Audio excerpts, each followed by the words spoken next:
بسم اللہ الرحمن الرحیم۔ کیا ہر شخص کا نماز میں فاتحہ پڑھنا لازم اور واجب ہے، چاہے وہ امام ہو یا مقتدی ہو یا منفرد ہو، یعنی علیحدہ طور پر اپنی نماز پڑھ رہا ہو جماعت کے بغیر، چاہے وہ فرض پڑھ رہا ہو، نفل پڑھ رہا ہو، وطر پڑھ رہا ہو، کچھ بھی پڑھ رہا ہو؟ تو اس بارے میں ایک مشہور روایت ہے، لا صلاۃ الا بفاتحۃ الکتاب۔ تو حدیث کی کتابوں میں دیکھتے ہیں جی اس کا کیا مطلب ہے۔ یہ جی سنن ابو داود آپ کے سامنے موجود ہے، حدیث نمبر 822۔ حدثنا قتيبة بن سعيد وابن السرح قال حدثنا سفيان عن الزهري عن محمود بن الربيع عن عبادة بن الصامت يبلغ به النبي صلی اللہ علیہ وسلم، یہ نبی صلی اللہ علیہ وسلم تک یہ روایت کرتے ہیں، مرفوع روایت ہے، مطلب یہ ہے لا صلاۃ لمن لم يقرأ بفاتحة الكتاب فصاعدا، جو فاتحہ نہ پڑھے اس کی نماز نہیں ہوتی، یا کچھ اور بھی ساتھ، یا کچھ اور، یا مع کچھ اور، اس کی مختلف تشریح کی گئی ہے، وہ اس وقت مقصود نہیں ہے بیان کرنا۔ آگے امام ابو داود فرماتے ہیں قال سفیان لمن یصلی وحدہ، یہ حکم اس کے لیے ہے جو اکیلا نماز پڑھ رہا ہو۔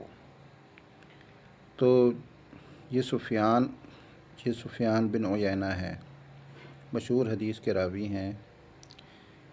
تو یہ یہاں پہ دیکھ لیتے ہیں، یہ جی سفیان ابن عیینہ ابن ابی عمران میمون الہلالی۔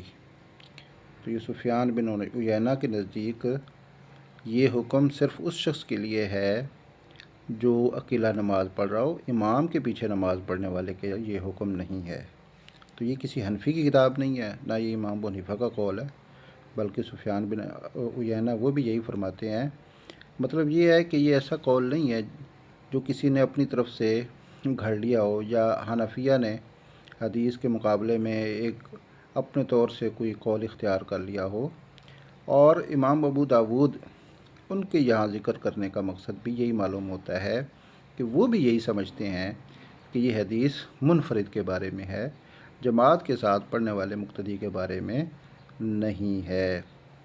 تو اللہ تعالیٰ سے سمجھنے کی توفیق عطا فرمائے۔ خود بھی حدیث کی کتابوں کا مطالعہ کر لیا کریں، صرف پروپیگنڈے سے متاثر نہ ہوں، سنی سنائی باتیں، اور واٹس ایپ پہ اپنا مذہب نہ تبدیل کر لیا کریں۔